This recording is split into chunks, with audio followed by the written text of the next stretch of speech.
with you. There is no tomorrow. There is no tomorrow. There is no tomorrow. What it do, nephew? It's your Uncle Lou, and I'm coming at you with something that I don't know if I do. All right, anyways, I'm going to get right into this one. This one's titled Inside Fast and Furious Most Dangerous Stunts. I've never seen this before. Everybody's probably seen Fast and Furious movies, and we've seen how they changed throughout the years. All right, now, with that being said, not going to waste no more time. We're just going to go ahead and hop into it. 3, 2, 1. From cars falling out of an airplane to dragging a giant vault through the city. Oh, I remember that one. Holy cow. And even smashing cars with a wrecking ball, the Fast and Furious saga takes no shortcuts when it comes to filming death-defying scenes. Yo, do I see a The harness car on stunts have gotten riskier with every film. That But was how were the ridiculous. craziest stunts filmed? And more importantly, what's in store for Fast 10? Let's find out. Welcome to Explained. I don't think I watched Fast 9 or 10.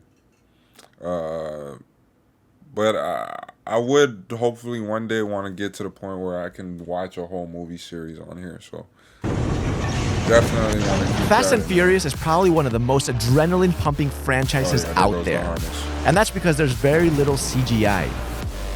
Even the early films like Too Fast, Too Furious had 95% of their car stunts filmed for real. The stunt is planned carefully with computer-generated sequences so everybody knows what needs to be done.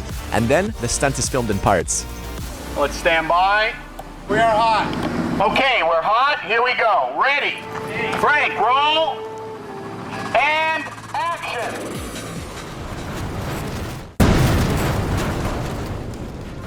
Let's break down the most dangerous stunt in each movie from Fast 5 to Fast 10. This is freaking Starting cool. with the vault heist. The scene of the vault being dragged through the streets is terrifying, but what's even crazier is that 98% of it was real. Different vaults were used for different parts of this scene. One was a fake vault driven on wheels for this small clip. The other was a real 4,000 kilogram vault, and they actually had two of these. Because it was so heavy, the Dodge Chargers were fitted with strong frames. Then they took it onto a real street. But they couldn't just wing it. Each crash was carefully planned. For example, the vault is literally tumbling on this turn and crashing into the concrete sidewalk pillars. Oh my gosh! And Andy Gill, the stunt driver for Fast and Furious, told us the Chargers had to be in sync while driving to maintain control where the vault was going. 2 cars had to pull it. That's kind of why we went to 2 cars. And we had to learn how to drive. Both cars pull it, but if you want to make a turn, then the guy on the inside has to initiate the turn. The guy on the outside has to give slack and let it do what it does. But then to stop it, the guy on the outside has to take over and stop it, and the guy on the inside has to not run over the cable.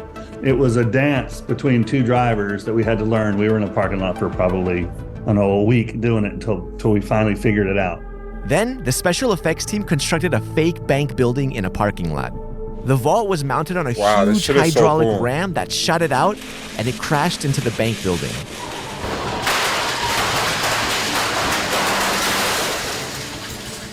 The vault being dragged on the bridge is also legit.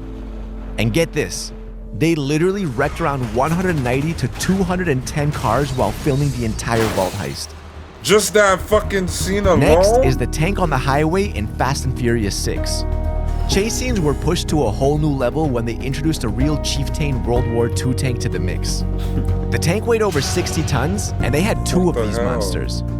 They even customized them and upped their speed from 48 kilometers per hour to 96 kilometers an hour. The real tanks only do 30 miles an hour. So far, we've done over 60 miles an hour. It's a custom tank. It's very appropriate for a Fast and Furious. First, they shot the tank bursting out of a moving truck. Oh, yeah. Then, they constructed a cement ramp and it burst through it again. Hey, Kool-Aid! Oh, yeah.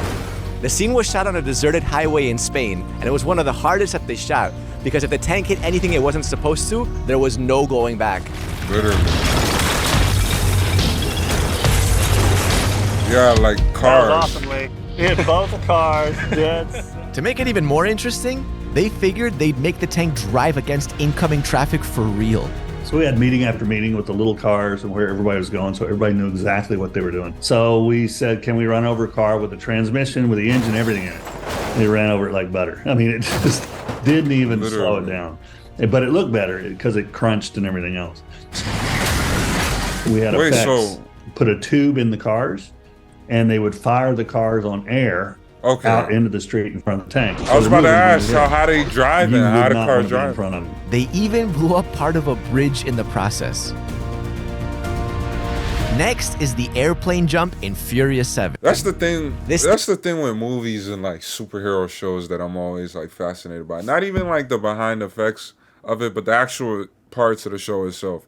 They be breaking so much shit and then they just cut to the next scene when they're like getting the medal or the trophy or the key to the city or whatever. Like, you just fucked up this whole construction project we had going on for the last 10 years trying to accomplish your stupid mission. Death-defying stunt where the actors jump out of an airplane in their cars, free fall, and parachute into the mountains was insane. 5, 4, 3, 2, 1. That's fucking crazy. To pull this off, it started with the C-130's pilot. He had to make sure they were at exactly 12,000 feet and above their drop zone so the cars wouldn't fall on people.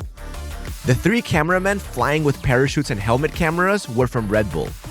And they had to maneuver around the cars in midair and capture everything. One thing they couldn't control entirely during the free fall was how fast the cars were dropping and their movement in midair from left to right of the camera guys. I'd imagine. The cars just wanted to tumble. They just wanted, and it was very hard for the jumpers to get anywhere because it was tumbling and moving around, so they didn't feel comfortable getting close to it. I suggested, well, would a drone chute work? If we have a small drone chute to stabilize the car, that worked out perfectly. And so then we were able to get exit from the airplane, the falling, everything all in one shot. And then at a certain height, the altimeter on the car chute would automatically deploy. So the camera guys had their altimeters. They knew exactly when it was going to deploy, so they knew to get away from it and everything else. Even when they opened the parachutes at 5,000 feet, it was pretty nerve-wracking for the helicopter pilot who had to film this as well.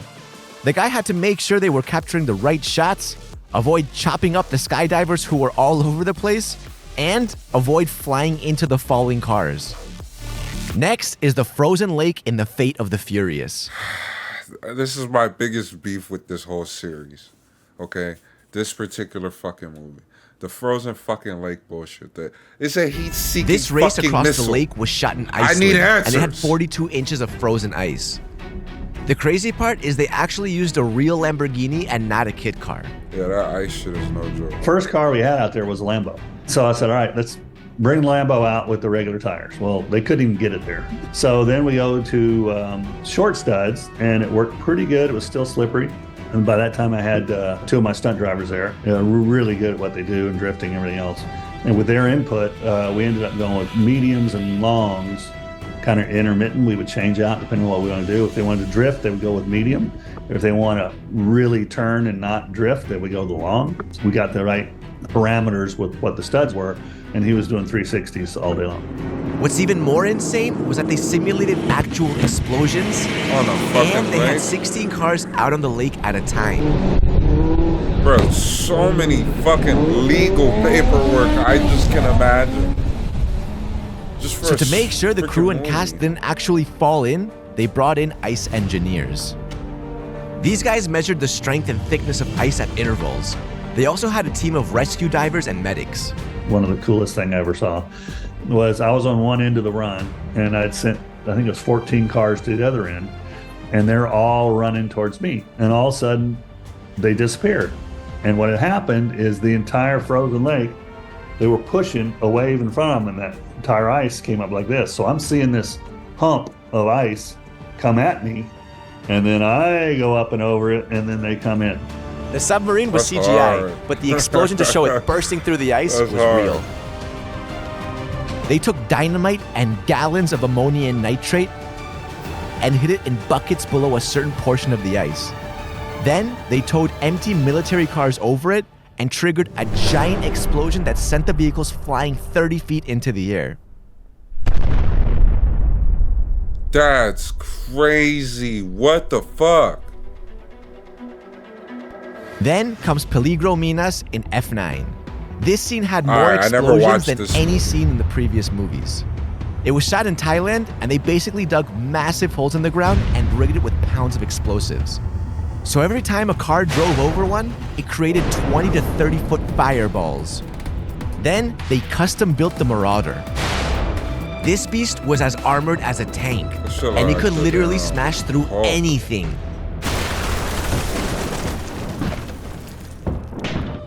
Finally, it's time for Fast 10. No Fast and Furious movie is complete without a chase scene, and Fast 10 seems to have a lot of them.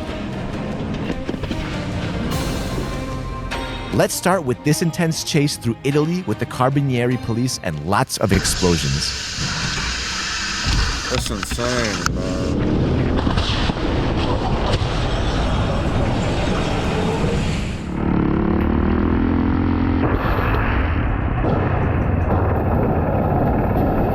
There's also an awesome gold-plated Lamborghini What's that's the racing budget through for these tiny movies? lanes. And check out this heart-stopping giant iron ball that rolls out of control on the street. The rolling ball, that was tough. We needed an 8-foot ball that he built, and we put an axle through it and put it on overhead wires. And we had to push and pull so we could control it anywhere it went in a straight line. We had two different ones. We had a full steel one that was 1.5 tons. That's the ones that went through cars, does a lot of stuff. Then we had a lightweight one, which we interacted with around motorcycles and everything else, which was 800 pounds. This thing is huge, and they even set it on fire. Have a look at how it completely destroys this bus. That's what I'm saying. It didn't even fucking... It just ran right through that shit. How crazy do you think Fast 10 will get? Tell us about them in the comments. And don't forget to subscribe to Explain. That is crazy, bro. Well, it looks like that's the end of the video. Nephew, thank you for joining your uncle in this special edition, this special reaction right here. Right, big fan of the Fast and Furious series. I would say the last 4 movies have gotten crazy. Gotten so far from street racing, but it's definitely earned its name as definitely one of those big franchises and whatnot. So, thank you for joining me, being here again. If you want to stay, stay with your aunt. Know when these videos finna drop, because they're going to keep dropping. Subscribe. Share with somebody. All right? And I'll catch you in the next video. You know where to find me. I'm going to be right back here. Peace.